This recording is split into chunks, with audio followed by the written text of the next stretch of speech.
What is up, guys? This is the Mike and D Casual Wrestling Live Show, where each and every week we bring you fast-paced hot takes about the biggest topics in pro wrestling. If you enjoy the channel, please make sure to support us with a casual wrestling membership on YouTube, starting at just $2.99 a month. If you don't want to join on a monthly basis, you can support the show through YouTube Super Chats, which guarantee your voice is heard at the end of the show. I am Nerdy D. Joining me, as always, is Milwaukee Mike. And this Saturday, we are going to be hosting the Money in the Bank Watch-Along live on YouTube, starting at 6:45 and running through the entire card. You can join us to hang out and watch Money in the Bank. There will be no podcast on Thursday for the 4th of July. It's America's birthday. I'll be doing other things, so that's what's up. Let's talk. Let's see who's here. Ramon, what's up? T-Squire, what's up? Good to see you guys live in the chat. Mike, what's going on? Hey, man, just another week of wrestling. We're heading towards what I think to be a pretty solid PLE. I think this is the beginning of something special. I lost you, Mike. You're gone. You're gone, Mike. I'm here. You're back now. You were gone. You were off my screen. Okay. I couldn't see you. I guess the Wyatts are getting to me. The Wyatts are coming for us early in the show. I think this is going to be, man, I feel like this is the beginning of something special. I think starting Money in the Bank, it just all goes off the rails, and yep. All these stories are about to pick up like crazy. I've started looking for my Vegas hotel, Mike, last night. Hey, I've already got that booked. No, I started looking. Like, I'm looking. I don't know where I'm staying exactly, but I've got the kind of the itinerary laid out, and I think I'm making it make sense. So that's happening for sure. Casual Mania 2025 is happening. Absolutely. All right. So before we jump into the topic of the show, Mike, I just want to talk to you about. Did you see what's his name? Sami Zayn, jackass guy, teasing showing up at Money in the Bank. What's his name? Johnny Knoxville. Johnny Knoxville. He's teasing showing up at Money in the Bank. Okay. I mean, I don't need that again. I think that's a one and done. I mean, that match was entertaining as hell, but I don't need a repeat of that. I'm thinking that Johnny Knoxville could take a hell of a spear from Braun Breaker. Oh my God. I think he could take a hell of a spear. That might be exciting. No kidding. I agree. I'll do that. I want to show you this, Mike. I found this on the internet. This is a video of a guy running around the Bronx hitting random people with RKOs. Okay.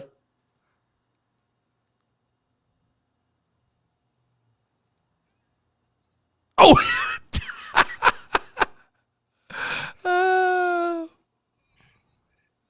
I don't understand how you could be wilding like that. That's dude. Just, it's like and random people too. I'm surprised he didn't get jumped or something. Could you hear that? I don't know if you can hear the audio or not. I didn't hear the audio. I can hear the audio. The first guy said, "Oh, my knee." What's up, Ryder? What's up? Is that Irish and Deep? Thanks for the super chat. What's up? Ryder down in sunny Florida. Oh, Ashido Bonds is here. Okay. He said he'd take an RKO from Mike. He said he'd take an RKO from you. You just out there running the streets, handing out RKOs. Listen, once you get one, you ain't coming up. Yeah, it's over. It's over with. It's over with. All right, let's talk about the topic of the show here, Mike. What we came to talk about, that's Money in the Bank. Like we said, super excited for this. On a casual scale, what's your excitement level right now? So obviously, like, the Money in the Banks are unpredictable. I think the IC title match is unpredictable, and I think the Cody Rhodes and Bloodline. So that alone, I think, puts it at probably like an 8.59 for me. I'm 9. Because I'm 9. Because once you hit like a consistent amount of matches that are kind of unpredictable, you got me. And I think that's where we're headed. So this is one of the first Money in the Bank matches or premium live events where I have no clue what's going to happen. Yeah. There's so much that, like, this feels like we're going into this show and, like, we can have favorites, we can have predictions, but I really don't I could make an argument 5 of the 6 people in the men's match. Yeah. I could make an argument 3 or 4 of the women in the women's match, and we'll get there. Yeah. We'll talk about it. But it feels like for the first time in a long time, last year there was the contingency for LA Knight and Damian Priest, but we kind of knew going in what was going to happen. This year, it's wide open. So let's start. Let's go. Yeah. I've got this in no particular order. I think we talk about the latter matches last. Let's start with Bloodline versus Cody Rhodes and his buddies, Randy Orton and Kevin Owens. What predictions on the match? What do you think's happening? What do you see happening in this match? This is kind of hard for me to predict because I think where they're going is Solo versus Cody at SummerSlam. I think definitely that's kind of what's been floating around. So how do you get there? I think one way I've seen is that Solo gets the pin on Cody. Yeah, I don't like that. Really, I don't like that. I don't like that. I don't like that. I feel like there's got to be some kind of a conflict within the match or the ending to set up the story to keep it going further to get to SummerSlam. I feel like if Solo pins Cody, right? Like, okay, I beat you. Now, what is the champion going to want a rematch? I don't like that. Now, I could see, obviously it's the Bloodline, so we're expecting some foolery to happen. Yeah, at this rate, there could be 10 more Samoans that pop up, on Saturday. But yeah, man, I think ultimately, I think this either ends in a DQ or the Bloodline ends up finding a way to win with some kind of foolery. I don't expect Roman Reigns to show up. There's a sliver of a chance in my mind, if this match is the main event, that The Rock could possibly show up and things could get a little shaken up. A sliver. I think that's kind of a far-fetched idea, but yeah, I think that's kind of the direction I see this going. I don't think this premium live event needs one of those surprises. I don't think it needs Roman. No. I don't think it needs Rock. I think this can stand on its own. I'm with you. I think it's DQ. I do. Okay, I think that what ends up happening is just an overwhelming barrage from the Bloodline. This may never even officially, if it gets going, it's just going to turn into a shit show. And I ultimately think this has to be Solo's moment. This has to be the moment where we come out of this premium live event going, Solo looks like a beast. Solo looks like he's in control. This can't be, for one, this can't be Cody and friends winning, because I think that holds all momentum for the Bloodline. 2, I'm with you. I don't love seeing Cody Rhodes pinned by Solo Sikoa. I don't know that what that really accomplishes other than maybe tarnishing Cody a little bit. The correct answer here is to have this end in disqualification. This doesn't need a winner. Nobody benefits from winning this match. The Bloodline or Cody Rhodes. Randy, KO, they don't need this win. You can continue their story the next week. I think this is just the precursor, like you said. This is the appetizer for Cody and Solo Sikoa at SummerSlam, but I think that they have to establish dominance for the Bloodline in this premium live event. So if we are bringing Roman Reigns back at SummerSlam, this kind of is the Cody's going to need help. The Bloodline's just out of control. I wouldn't be surprised if 3 or 4 more Samoans show up, Mike. Man, I'm telling you. But earlier today, The Pivot, hosted by Ryan Clark, had an interview with Cody Rhodes. Couple things that he mentioned in his interview. He mentioned that the documentary that's dropping tomorrow, there was some real interesting clips from behind the scenes that we should all be paying attention to, and that are going to be talked about for the next couple of days. So I'm interested to see what that's about. Okay. He also dove into The Rock. He said he would like for that match to happen within the next year. And he also mentioned that he's got his eyes, kind of behind his back, waiting for The Rock to return, because he's expecting that to happen fairly soon. So interesting.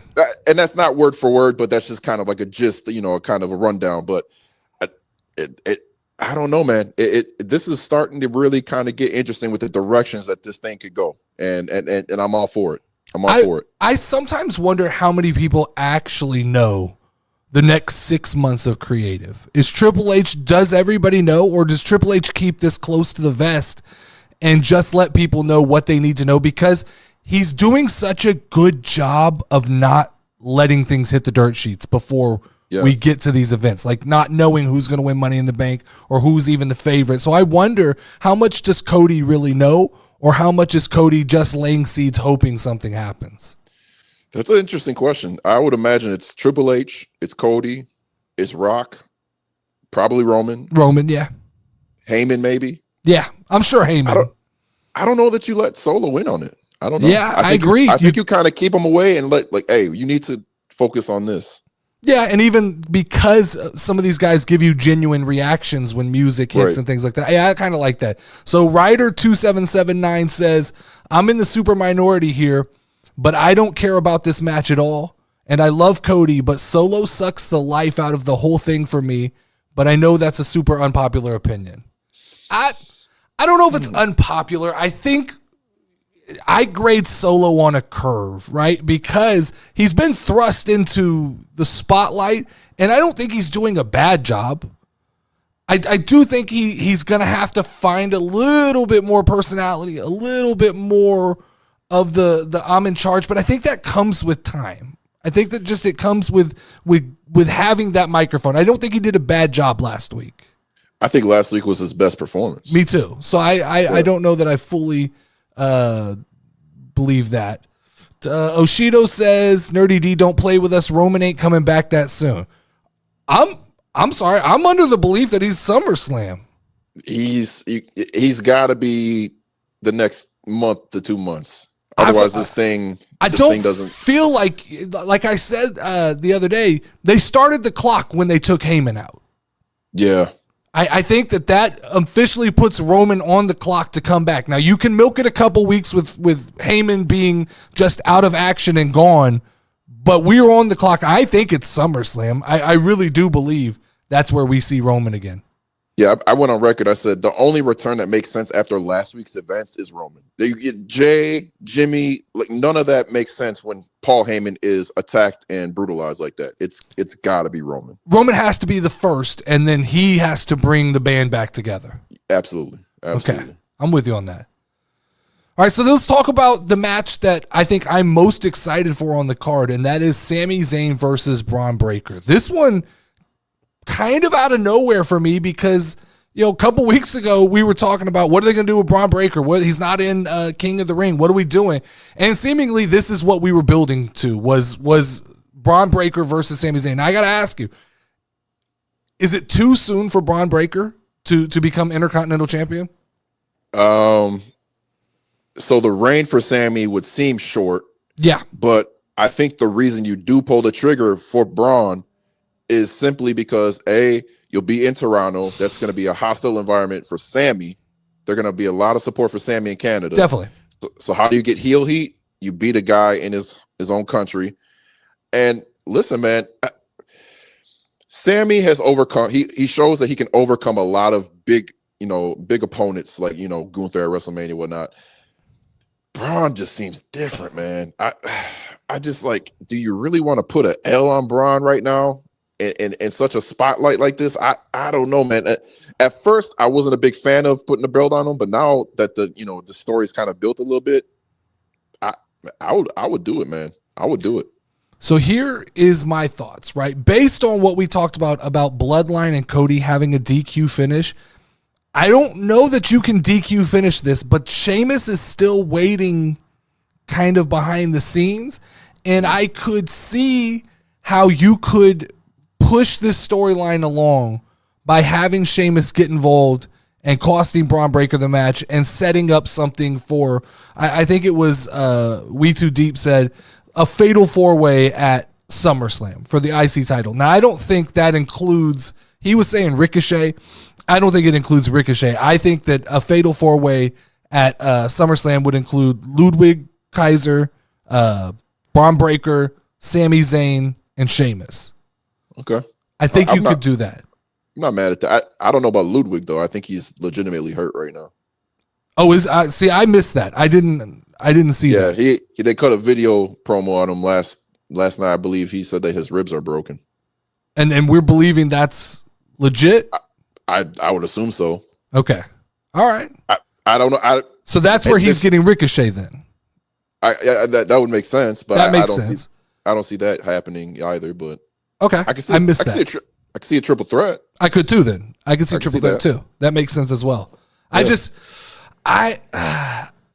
I'm not against it. I like the idea. Let's get Braun Breaker going as fast as we can because I think he's an absolute star. I just don't know if Money in the Bank, middle of the card is where I do that. I think I maybe like a stipulation or something or a triple threat, something that we can really get a full dose of Braun. Okay. Either that or I know we don't get many squash matches anymore, but it might be fun to see Braun go out there and just shut it down right off. Just spear right out the gate, wins the title, and we all just are kind of mouth open looking at it going, all right, we're on the Braun train now. Doesn't WWE usually have like a history of when the opponent stands over the champion with the belt at the go home show? Isn't that like a thing? Like they usually end up winning. Like, am I wrong? Or I don't have enough knowledge of lore to okay. There's like a conspiracy about this. I feel like there's a thing. Like either they lose or I don't remember which way it goes. But interesting. Yeah, don't touch the belt, huh? Yeah, something like that. Ryder says it's in Canada, right? If they want heel heat, then I could see them doing it. But if they want him as a babyface, probably not. Yeah. So what is Braun right now? Because he's kind of walking a line, right? He's on that Roman line where they want him to be heel, but he's such a good heel that everybody's cheering. He's getting people to bark in the crowds. Like that. I see where that. That's where he's going. I will say that just based on my pure logic, a Braun Breaker win is more important to his career than a Sami Zayn win. Yeah. Sami Zayn's gotten his flowers in Canada the last couple times. It may be time to turn on that crowd and go the opposite way. Honestly, Sammy's kind of boring right now. He is. I've always compared him to Bianca Belair in that they're great at the chase, right? Yeah. You root for them. And then when they get the title, you're like, all right, what's next? They don't do well in the kind of shit talking department. Yeah. Sammy almost feels like every time, like we'll go back to the promo on Raw. I don't like when a guy goes, I've had my ass kicked multiple times and I'll keep getting my ass kicked. It's like, well, that you bragging about that. Yeah, that doesn't do much. If he kicks your ass and takes your title, I don't think he cares that you get back up. He's just going to do it again. Like, I don't love that storyline. So I'm with you. Sammy is more interesting when he's chasing or when he's in more of a comedic role. I don't love just champion Sammy. Yeah, I'm with you. Ryder says, don't mean to clog the chat, but I still contend Sammy was the wrong choice to beat Gunther. I agree. I thought Gable was the right choice to beat Gunther. I don't know. I don't know what Sammy needed at this point. I think that was just a little bit of a pat on the back for the Bloodline stuff and how well he did in that storyline. And plus, they probably already knew Chad was going to be ending up with this Wyatt situation. So how long ago do you think they knew that? I mean, they had it by WrestleMania. You think so? For sure. Oh, for sure. That's crazy. That's awesome. That's awesome. What's up, Denisha? Shido, we're gonna get to our holy smokes moment at the end. We'll talk about what is our big surprise moment of the Premium Live event. But let's move on to, I almost said Damian Sandow.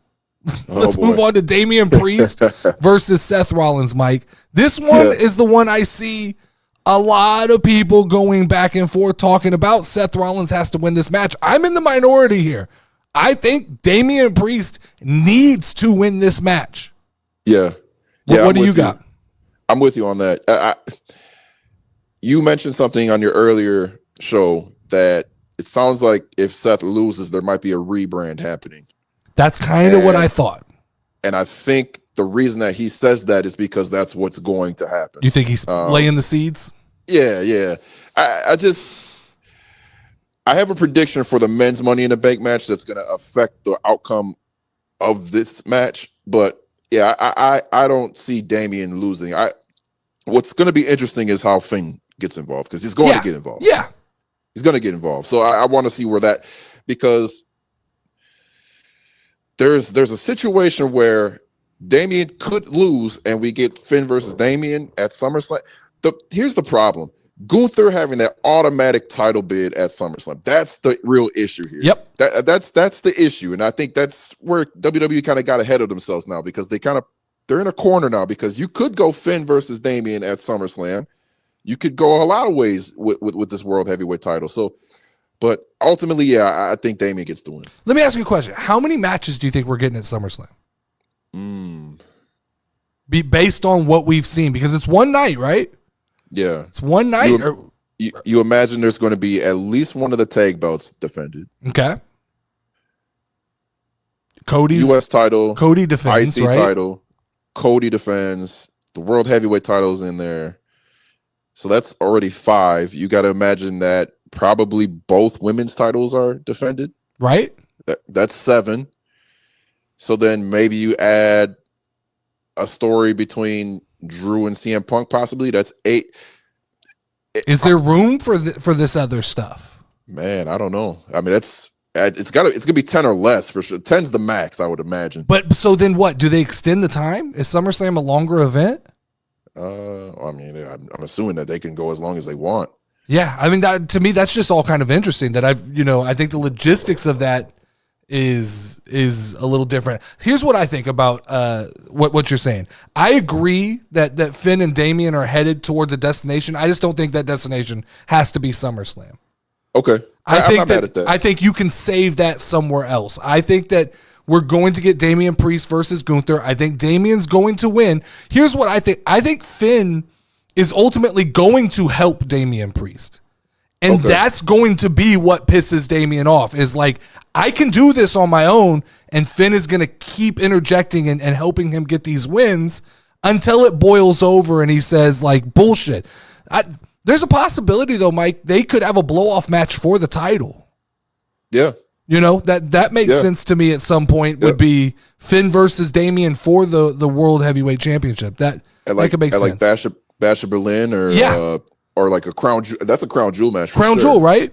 Yeah. Or is it that Finn Balor cost him at Bash at Berlin, and that's when Gunther becomes champion? And then, like you said, at Crown Jewel, we do Damian Priest versus Finn Balor. That makes sense to me too. Yeah, there's different ways you can go with it for sure. So I'm with you on that. Okay, so let's talk money. Oh wait, you had a question in here, Mike. Yeah. Breezy AM asked, we all know about Nerdy D's affinity for Bianca Belair, but who is Mike's pro wrestling crush? Oh shoot, man! You gonna put me on the spot? Put you on the spot. Oh man, Bailey's up there. Really? Bailey's up there. Yeah, Bailey's up there. Yeah. I would say her. I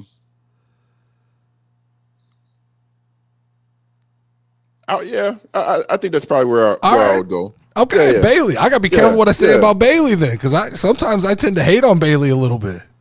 It's all right, you know.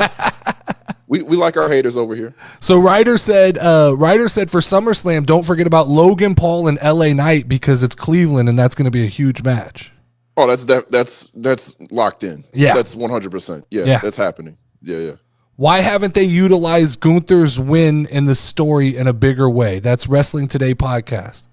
You're talking about Gunther's win as far as winning King of the Ring? Is that what you think they're talking about? Yeah, probably. I mean, he hasn't had anything to do. There's no. You're not going to put him in a story that makes no sense right now. I think it's what you said earlier. I think it's this problem of pre-booking that far out. You just kind of have to play the waiting game now. Like, you have to wait for Damian Priest. They did tease him and Damian at one point, right? They came out and had their little face-to-face. That's why I don't think that it's going to be Seth. I think it's going to be Damian Priest. I would suggest next year still allow title matches to the King of the Ring and Queen of the Ring, but maybe do that like the following night. Like they win. Yeah, don't push them to SummerSlam. SummerSlam, you just put yourself in a corner. I mean, or even at Money in the Bank would be fine.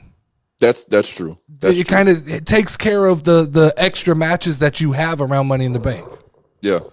All right, so let's talk Money in the Bank then. Let's talk men's Money in the Bank match. We've got Chad Gable, LA Knight, Jey Uso, Carmelo Hayes, Andrade, and Drew McIntyre. Mike, what I want to know, who's your favorite to win? And who else are you okay with winning? Should we go through and eliminate? Sure. Like LA Knight's not winning. Not winning. I agree. I'm with you. Andrade's not winning. Agree. So I'm with you there. I can eliminate those two. Yeah. So then we go to Carmelo Hayes. There's a scenario that I think some people have kind of suggested that he wins. I think it's too soon for that. I don't think he's known, but he's not well enough known to throw such a duty on him as carrying the Money in the Bank briefcase. I think he's got the personality to do it maybe next year. Yeah, I'm with you. Right now, he doesn't have that momentum, right? Like he doesn't have that. He hasn't had that kind of storyline where it's like, all right, I could see him. So I try to look forward at you have 365 days. What is the path that he takes to get to one of these world titles? Exactly. And I can't find it with Carmelo Hayes. Not right now. I think it's in his future. I think Carmelo Hayes, future world champion. I'll make that argument any day of the week. I'm with you. Next 365 days, I can't book him. Cody's holding at least through WrestleMania, right? Yeah, that means the real title that has an opportunity to bounce around is going to be the world heavyweight, and Carmelo's not cashing in on Gunther. Nah. It's not happening, right? For someone to cash in on Gunther, I can make the argument for Gable, right? He has the history. Right.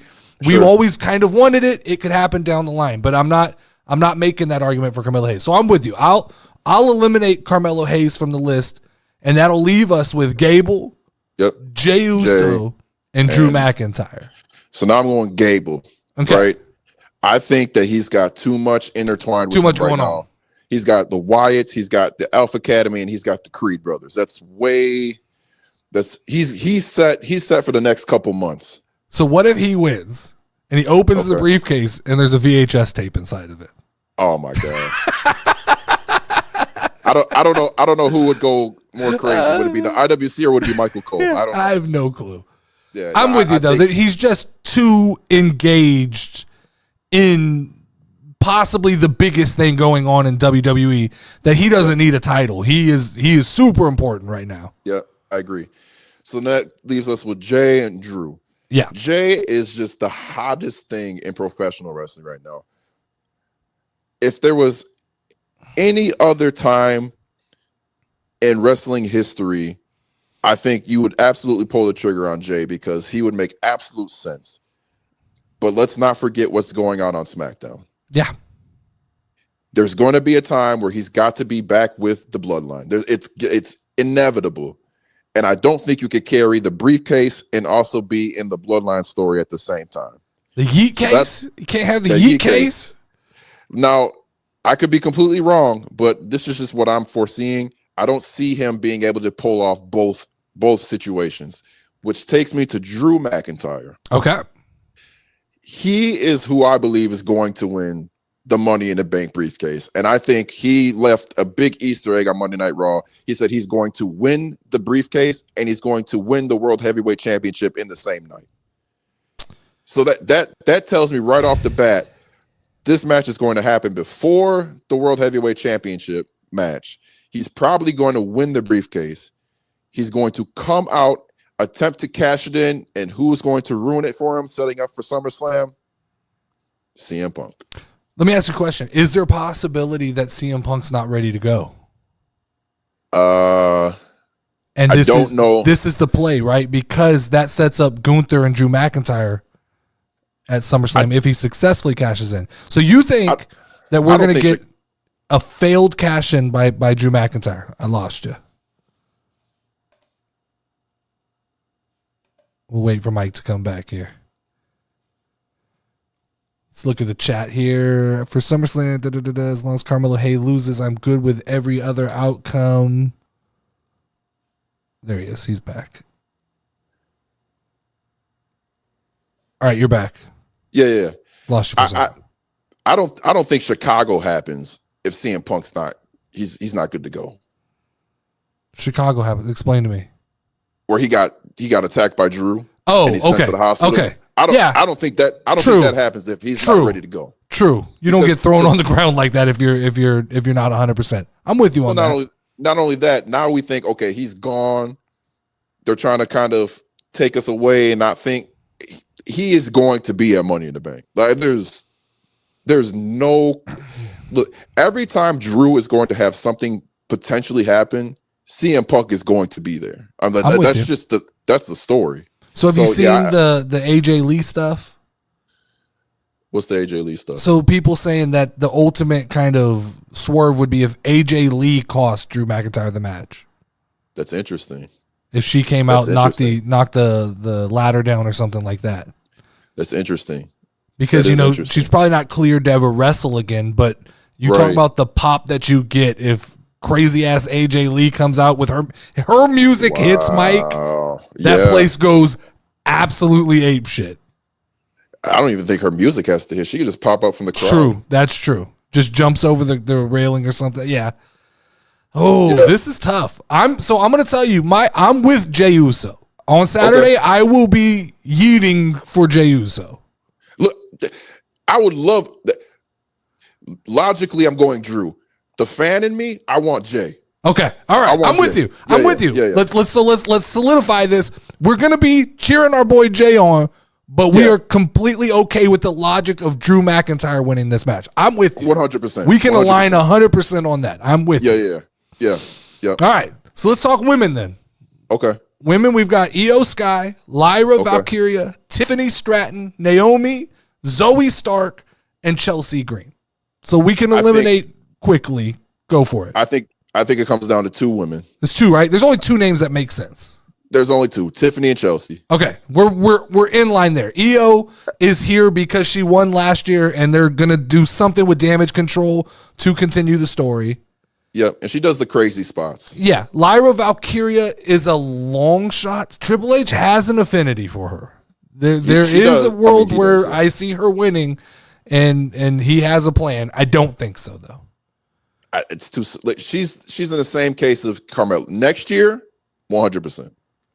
We got Naomi, which I think is just the tie-in to everything that's going on with Bayley and all that stuff. So I'm with you. And Zoe Stark, I had this conversation earlier today about beating Dakota Kai. This is merely because Zoe Stark is a ladder match person.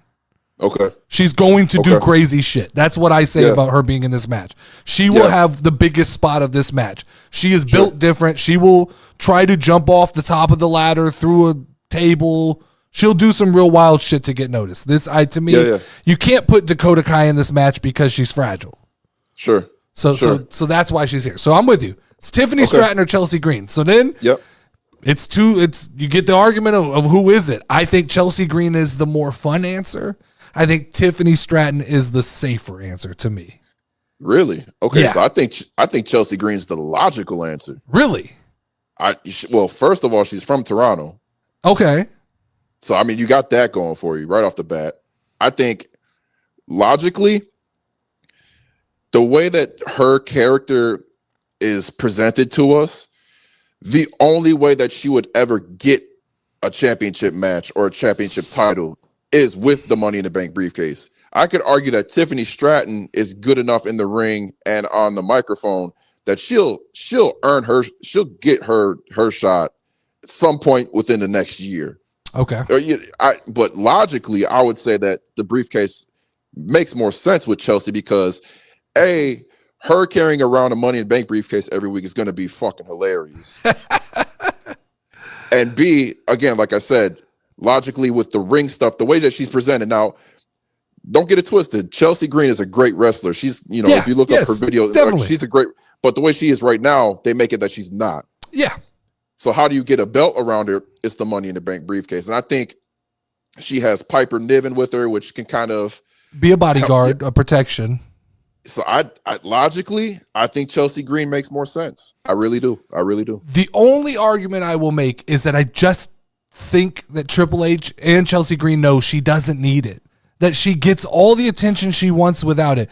When you talk about Tiffany Stratton, I've seen the seeds being laid with, here's what I envision happening. I think Nia Jax is going to win at SummerSlam and become the new women's champion. I think her and Tiffy are going to have a friendship that's going to be basically the old, you're not going to cash on me, right? You're not going to cash in on me. And we'll get the teases. And I think ultimately Nia Jax is being set up to take the fall for Tiffany Stratton. That's what I see. That's how I envision it playing out in the long run. Because I think, here's what I think, Mike. I think that Triple H looks at this as an actual investment in the company. Tiffany Stratton is the next elite women's wrestler. She's going to be the next Charlotte Flair. Yeah. Whereas Chelsea Green is a veteran. She's farther along in her career. I just don't see the investment of putting a world championship on her. I think Chelsea Green is suited for, like, if they have a mid-card title, she'd be great to start off and kind of get it some prestige. I have a hard time believing that Chelsea Green will be a world champion. Now, could she get the briefcase and fail a cash-in? Sure, that'd be funny. I do think that her having the briefcase on a weekly basis would have been funny, but I think it would have been better for her to be Queen of the Ring. I think she would have been a great Queen of the Ring rather than actually, to me, the Money in the Bank has a little more serious connotation than. Now, go for it. Let me ask you this question. Yeah. Then. Which would be more significant for Tiffany, Money in the Bank or Royal Rumble? I don't know. That's an interesting question. Because when you bring that up, then I think it's even more logical for Chelsea to win and for Tiffany to possibly win the Royal Rumble. That's interesting. I don't know that I've looked that far ahead. I hate this thing where they let people sit too long. I think right now Tiffany has the fans. She's kind of got a backing behind her. And I think you strike when the iron's hot with Tiffy.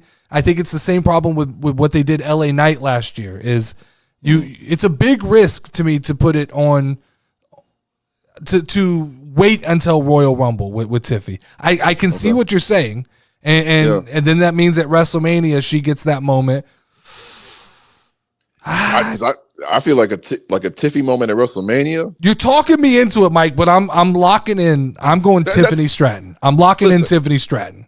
This is the same thing as the men. Like logically, it's Chelsea. Like the fan in me. I'm with you. Yeah. So like yeah. Okay. So then, I mean, it'll be fun to watch. But that's why this is going to be fun to watch, is because 100%. You can make the argument both ways. You kind of got me on the Royal Rumble thing, because I think that does make sense. That's a good time for Tiffany to kind of come into her own. I think I just want her to win right now. I think that's what it is. I hear you. Lauren said she saw an interview where Chelsea Green said that she doesn't need a WWE title as long as she's being talked about and she's a part of the show. I saw that too. I don't know though. Yeah. I don't think that takes away from the idea of Triple H saying you may not want it, but you deserve it. You can have a run with it. You know, the thing I like about what with Chelsea is, it doesn't have to be a long title run. She's not somebody who's gonna want to hold the title and kind of hog it. So you can transition with her. That's interesting. Yeah. All right, Mike, I got a couple messages from the inbox for us here. Yeah. Hip Hop Head 29 said, I've got to get something off my chest. Chelsea Green has been going on Twitter and counting down the days until Money in the Bank. She thinks she's winning Money in the Bank over my GOAT, Tiffany Stratton. Well, she's not winning Money in the Bank over my GOAT. Chelsea, I don't know what it is. Chelsea, I don't know what it's going to take for my GOAT to hammer it into your head. That's her briefcase. Wow. That Hip Hop Head said it, Mike. She's a GOAT already? She's a GOAT. Man, that's GOAT, crazy. Tiffany Stratton. All right. I mean, I'm not. Listen, it's going to be an interesting. This is why I'm excited, man. It's going to be fun. It's going to be like it is. I'm excited for our watch along. Sometimes I think like we're going to watch this and we kind of know what's going on, so we got to play into it. I think this is just going to be fun to watch. I'm going to sit back here and just have fun. Yeah. Last message I got here is from BKB. He says, if Sami Zayn versus Braun Breaker ends in anything less than Braun Breaker destroying the hobo named Sami Zayn, then Breaker should go into business for himself. That's bad booking. This is what I read on a daily basis. That's funny. Listen, logically, Braun Breaker should absolutely destroy Sami, but we this is professional wrestling. We have to keep in mind that Sami Zayn has beaten Gunther at WrestleMania, and he's taken beaten outs before and gotten back. So it's they've set it up where it is intriguing because both sides could win. I'm with you. I think that's what makes me so. That's why I said I'm a 9 out of 10. This whole premium live event could be this, could be that. Yep. You can make arguments on both sides, and that is when wrestling is the best. It's like when we went into WrestleMania and we were making arguments for Cody and making arguments for Roman. This is the stuff that makes wrestling fun to watch. Ryder 2779 asks, where will the watch along be? It'll be on YouTube. We will be watching live on YouTube. You can put us on your phone next to your TV and kick it with us, and we'll be going back and forth with the chat and everything like that. You got anything else, Mike? No, we're gonna have to really try and line up our broadcast. No, we're gonna figure that out. We got to get on a little bit early and figure it out because I don't want to be behind. I'm always behind, Mike, and it's not fun. You're gonna have to pause your shit. I know, and we'll line up, and then we'll get everybody else lined up, and we'll enjoy it all together. You're right, because I'm always behind. Yeah, it's bullshit. Other than that, man, no, I'm excited about Saturday, man. It's gonna be a good PLE, good watch along. I'm looking forward to it. All right. Make sure to join the Casual Wrestling YouTube membership if you haven't already. Thank you guys, as always, for taking the time to hang out. I am Nerdy D. That is Milwaukee Mike. And we will give you more casual wrestling tomorrow. Or not tomorrow.